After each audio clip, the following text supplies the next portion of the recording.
అందరికీ నమస్కారం అండి. యాక్చువల్లీ టైం చాలా ఎక్కువైంది, తక్కువ మాట్లాడాలి, కానీ డైరెక్టర్గా నేను మాట్లాడాలి, తప్పదు. ముందుగా అందరికీ నమస్కారం అండి. ఎక్కడెక్కడి నుంచో గుండెల నిండా అభిమానంతో ఈ కార్యక్రమాన్ని సక్సెస్ చేయాలి అని వచ్చిన మెగాస్టార్ చిరంజీవి గారి అభిమానులందరికీ, అలాగే ఈ కార్యక్రమాన్ని టీవీ ముందు కూర్చొని చూస్తున్న తెలుగు ప్రేక్షకులకి, విశాఖపట్నం వాసులకి, ఈ కార్యక్రమాన్ని పెద్ద మనసు చేసుకొని ఆశీర్వదించడానికి వచ్చిన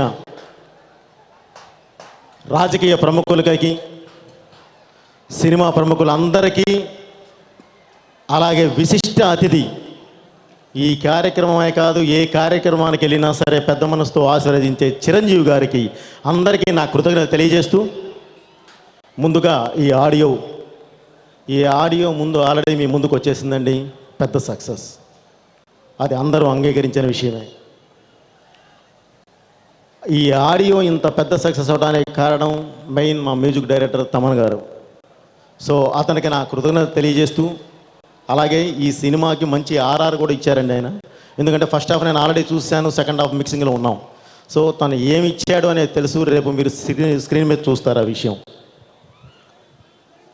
ఇక ముఖ్యంగా సరైనోడు, ఈ సినిమా గురించి చెప్పాలంటే ఈ సినిమాని అరవింద్ గారు నా భుజాల మీద పెట్టారండి. తప్పకుండా నా ప్రయత్నం శాయశక్తుల ఒక సినిమాని ఒక మంచి సినిమాగా, అంటే ఏదో కొత్తగా తీసాం తీసాం ఇవన్నీ కాదండి, ఒక మంచి సినిమా మాత్రం తీసాం. దానికి నా బాధ్యత ఎంత ఉందో నా శాయశక్తులో నేను ప్రయత్నించానని చెప్తున్నాను. అలాగే ఈ సినిమా ఏంటయ్యా అంటే, న్యాయం 4 కాళ్ళ మీద నిలబడాలి, అన్యాయానికి అసలు కాళ్ళే ఉండకూడదు అనే ఒక సొసైటీ మీద ఒక అద్భుతమైన గ్రిప్ ఉన్న కుర్రోడి కథే ఈ సినిమా. అది రేపు మీరు చూస్తారు ఎలా ఉంటుంది, ఏంటి, వాట్ ఈజ్ వాట్ అనేది.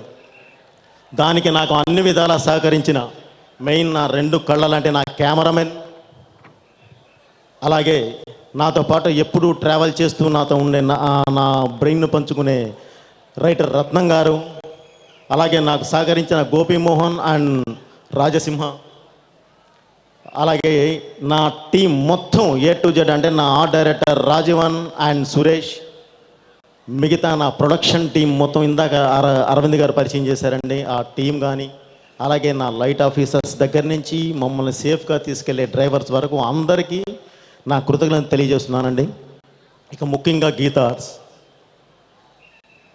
ఎంతోమంది చెప్పారండి, గీతా ఆర్ట్స్ గురించి మాట్లాడే అంత వయసు అనుభవం నాకు లేదు, కానీ ఒక మహానుభావుడి చేతుల మీదుగా స్థాపించబడిన ఆ సంస్థ గురించి ఒక చిన్న విషయం చెప్పాల్సింది ఏందయ్యా అంటే, నేను గుంటూరు డెస్క్లో ఈనాడులో పనిచేశాను. ఈనాడుకు విలేకరిగా కొంతకాలం పనిచేశానండి. అలా పనిచేసి నేను రామోజీరావు గారి చేతుల మీదుగా బెస్ట్ డైరెక్టర్గా అవార్డు తీసుకున్నాను. అలాగే అన్నయ్య సినిమాకి, అంటే సాయిరామ్ ఆర్ట్స్, గీతా ఆర్ట్స్ ప్రెజెన్స్లో ఇదే సంస్థలో నేను ఒక అసోసియేట్ డైరెక్టర్గా పనిచేశాను. మళ్ళీ అదే సంస్థలో ఈరోజు నేను డైరెక్టర్గా చేయడం అనేది నేను చాలా గర్వంగా ఫీల్ అవుతున్నాను. గీతా ఆర్ట్స్ మెయిన్ నేను దాని గురించి ఇంకా ఏవీలో చూసామండి, ఆయన చెప్పారు, ఎంతో ఇది చేశాం. ముఖ్యంగా చెప్పాల్సింది అరవింద్ గారి గురించి అండి. అంటే అన్ని రంగాల మీద అద్భుతమైన అవగాహన ఉన్న ఒక మంచి వ్యక్తితో నేను పనిచేశానండి. చాలా నేర్చుకున్నాను. ఈ సినిమాకి ఆయన ఎంత పెట్టారు, ఏం చేశారు, ఏంటి, వాట్ ఈజ్ వాట్ అనేది రేపు మీరు సెల్యులాయిడ్ మీదే చూడాలి. అలాగే ఈ సినిమాలో పనిచేసిన టెక్నీషియన్స్ గురించి చెప్పానండి. ఆర్టిస్టులు మెయిన్ శ్రీకాంత్ బాబాయ్ క్యారెక్టర్ చేశాడండి. తను ఒకటే తెలుసు, తనకి ఎక్కడికి వెళ్ళినా ఒక మంచి చేయాలి, మంచిగా చేసుకొని వెళ్ళిపోవాలి, ఆ సినిమా మంచిగా ఉండాలి, మన పరిసరాలన్నీ బాగుండాలి అని కోరుకునే ఒక పాజిటివ్ పర్సన్తో నేను పనిచేశాను. చాలా హ్యాపీ ఫీల్ అవుతున్నానండి. అలాగే నా హీరోయిన్స్, మీరు రేపు సినిమా చూసిన తర్వాత చెప్తారండి. రకుల్ ప్రీత్ సింగ్ ఇందాక తను చెప్పిందండి, నా లుక్ చాలా కొత్తగా చూపించారు అని చెప్పిందండి. It's true. ఇప్పటి వరకు రకుల్ ప్రీత్ సింగ్ని ఒక క్యారెక్టర్లో చూశారు. నేను ఇచ్చిన దీనిలో కూడా మీకు ఒకటే చూపించాను, ఒకవైపే చూపించాను, రెండో వైపు చూపించలేదండి.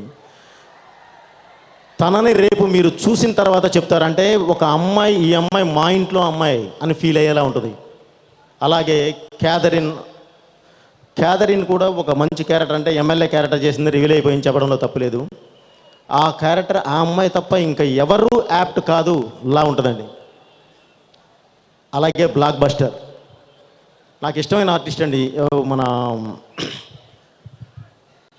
హీరోయిన్ అంజలి.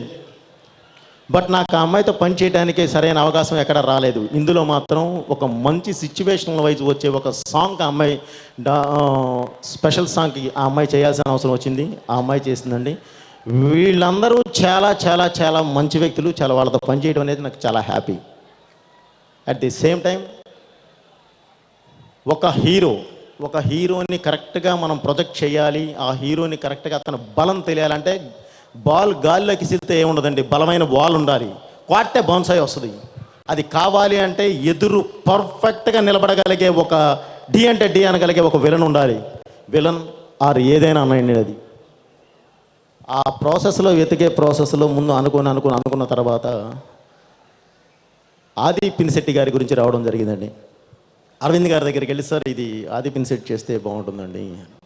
ఆయన శాఖ ఏమైనా, రవిరాజ పినిశెట్టి నాకు బెస్ట్ ఫ్రెండు, అతనేమో హీరో, ఆ కుర్రోడు హీరో తమిళ్లో చేస్తున్నాడు, ఆ కుర్రోడిని తీసుకొచ్చి ఎలా ఇది చేస్తాము అని అంటే, ఆలోచించండి సార్, మనకు హీరో బలంగా ఉండడం కాదండి, హీరో కన్నా బలమైన వాడు ఉన్నప్పుడే తంతే ఆడియన్స్ ఎంజాయ్ చేస్తాడు, కొడితే ఆడియన్స్ ఎంజాయ్ చేస్తాడు తప్ప లేదంటే మనకి ఇది రాదండి. అట్ ది సేమ్ టైం అతనికి ఇక్కడ అంత రెప్యుటేషన్ లేదు కదా అని అంటే, కరెక్టేనయ్యా, అతను మంచి ఆర్టిస్టు, బాగుంటాడు, అన్నిటికీ పనికొస్తాడు, కానీ నిజంగానే తెలుగులో అతనికి అంత ఇంకా గుర్తింపు రాలేదు. ఈ సినిమా ద్వారా అయితే మాత్రం గ్యారంటీ అతనికి గుర్తింపు వస్తుంది. కానీ నా ఫ్రెండ్కి నేను ఫోన్ చేసి ఎలా అడగాలి, రవిరాజా నాకు నీ కొడుకుని విలన్గా పంపించు అని చెప్పి అడిగితే బాగుంటుందా అన్నారు. సార్ ఓ పని చేయండి సార్, మీరు ఫోన్ చేసి ఆదిని అడగండి, గ్యారంటీ మీకున్న రిలేషన్ ఇచ్చా నేను చెయ్యను అండు, అంకుల్ నేను కథ వింటాను అంటాడు ఎగ్గొట్టడానికి. గ్యారంటీ ఆ మాట అంటాడు. ఆ మాట అనిన తర్వాత నాతో కథ చెప్పించండి, నేను మాట్లాడతాను అని అంటే, యాజ్ ఇట్ ఈజ్ ఆయన ఫోన్ చేశారండి. ఫోన్ చేస్తే సేమ్ డైలాగ్, అంకుల్ నేను కథ వింటాను అన్నారు. కరెక్టేనే వింటానన్నారు అన్నాడు. సరే సార్ పిలిపించండి. వచ్చారు. 25 నిమిషాలు ఓన్లీ నేను నేరేట్ చేశానండి. 25 నిమిషాలు నేరేట్ చేసిన తర్వాత, ఈ క్యారెక్టర్ నేను చేస్తున్నాను సార్, నాకు అసలు హీరోతో విలన్తో సంబంధం లేదు, నాకు ఇదే మెయిన్, ఈ క్యారెక్టరే మెయిన్ అని చెప్పి యాక్సెప్ట్ చేసి ఈ సినిమా చేశారండి. నిజంగా తను అప్రిషియేట్ చేయాలి. అట్ ది సేమ్ టైం ఈ విషయంలో నేను ఎందుకు ఇంత మాట్లాడానంటేనండి, మెయిన్ అప్రిషియేట్ చేయాల్సింది అరవింద్ గారిని. నిజమయ్యా, ఒక కుర్రోడు బాగుంటాడు, డెఫినెట్లీ ఆ కుర్రోడికి మంచి ఇది ఉంది, ఫ్యూచర్ ఉంది, కానీ తెలుగులో అతనికి అంత ఇది లేదు, కాబట్టి అతన్ని జనంలో తీసుకెళ్తే బాగుంటుంది, మా రవిరాజా కూడా హ్యాపీ ఫీల్ అవుతాడని చెప్పాడు. చూడండి సార్, చాలా గ్రేట్. అందుకని నాకు అరవింద్ గారు అంటే నాకు చాలా ఇష్టం. అలాగే ఈ సినిమాలో చేసిన ప్రతి వాళ్ళు, అంటే సాయి కుమార్ గారి దగ్గర నుంచి, మన పృథ్వీ ఉన్నాడు, పృథ్వీ దగ్గర నుంచి, జీవి దగ్గర నుంచి, మొత్తం అందరూ ప్రతి ఒక్కళ్ళు చాలా అద్భుతంగా చేశారండి. ఎవరి గురించి నా మాట్లాడకపోతే మాత్రం క్షమించండి, ఎందుకంటే టైం లేదు. అట్ ది సేమ్ టైం ఇక నేను మాట్లాడాల్సింది నా హీరో బన్నీ, సరైనోడు. నేను ఇది ఎందుకు చెప్పాల్సి వస్తుందంటేనండి, నాకు బాగా గుర్తు, గంగోత్రి అయిపోయిన తర్వాత ఫస్ట్ కథ నేనే చెప్పాను, బాబు నేను ఇది చేస్తాను, సంవత్సరం ఇది అని చెప్పి నేను కథ చెప్పాను. అదే భద్ర. ఆ టైంలో తను ఆర్య ఉంది. అట్ ది సేమ్ టైం నేను ఇంత బలమైన కథ ఈ టైంలోనే చేస్తే లవర్ బాయ్ లుక్ పోతుందేమో అని చెప్పి, కానీ డైరెక్టర్ గారు ఒక మంచి కథ చెప్పారు, మీకు ఏ రోజు ఏ హెల్ప్ కావాలన్నా నేను ఉంటాను అని చెప్పి, నాకు ఉంటాను కాదు, దిల్ రాజు గారికి ఫోన్ చేసి తనే తీసుకొని వెళ్ళి నాకు కథ చెప్పించి వెంటనే అడ్వాన్స్ ఇప్పించి నన్ను డైరెక్టర్ అవ్వడానికి సగం కారణమైంది తనేనండి. సో ఆ విషయం నేను ఈ స్టేజ్ మీద చెప్పడానికి చాలా గర్వంగా ఫీల్ అవుతున్నాను నేను. ఎందుకంటే చేసిన మేలు ఏ రోజు మర్చిపోకూడదండి. మనం ఏ స్టేజ్లో ఉన్నా, ఎలా ఉన్నా, పొరపాటును కూడా మర్చిపోకూడదు. అలాగే తన గురించి ఇంకొకటే చెప్పగలను, 2 మాటలే చెప్పగలనండి. ప్రతిభ దేవుడిస్తాడు, వినయంగా ఉండు, కీర్తి మనుషులు ఇస్తారు, జాగ్రత్తగా ఉండు, నిలబెట్టుకో. ఈ 2 తెలిసి నడిచేవాడే Bunny. At the same time Bunny గురించి ఇంకొక మాట చెప్పాలండి. బేసిక్గా నేను ఏ విషయంలోనూ కాంప్రమైజ్ కాను. బన్నీ అసలు కాడు. కృషి కషి ఈజ్ ఈక్వల్డ్ బన్నీ. ఇది మాత్రం నేను గుండె మీద చేసుకొని చెప్పగలను. తప్పకుండా తను ఎప్పుడు అలానే ఉంటాడు. నేను ఇంకా ఇంకా మంచి సినిమాలు తనతో గీతా ఆర్ట్స్లో నేను చాలా రెస్పెక్ట్గా ఫీల్ అయ్యే అరవింద్ గారి సంస్థలో నేను ఇంకా పనిచేయాలని చెప్పి కోరుకుంటున్నానండి. ఇక ముఖ్యంగా ఈరోజు నేను చెప్పాల్సింది విశిష్ట అతిథి చిరంజీవి గారి గురించి అండి. ఒకే ఒక్క మాట నేను వెళ్ళిపోతాను. నేను ఇదే గీతా ఆర్ట్స్లో అన్నయ్య సినిమాకి అసోసియేట్గా చేశానండి. ఆ సినిమాలో నా అనుభవాలు, ఆయనతో నేను చేసిన ఆ ట్రావెల్ తర్వాతే నేను డైరెక్టర్ అయ్యానండి. భద్రాక ఆ తర్వాతే నేను డైరెక్టర్ అయ్యాను. అలాగే ఆయన గురించి ఒకే ఒక మాట చెప్తానండి. చెప్పాలి అంటే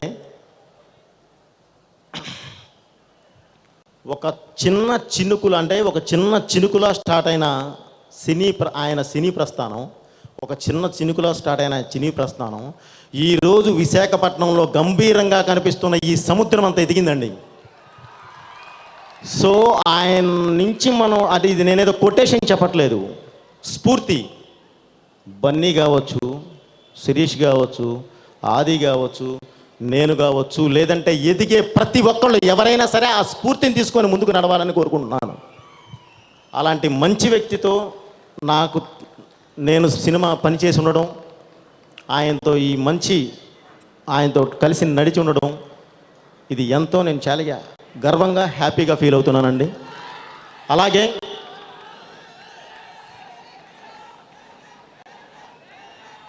అలాగే ఆనందంతో ఉరకలు తీస్తున్న ఈ అలలకు వెలగట్టలేము.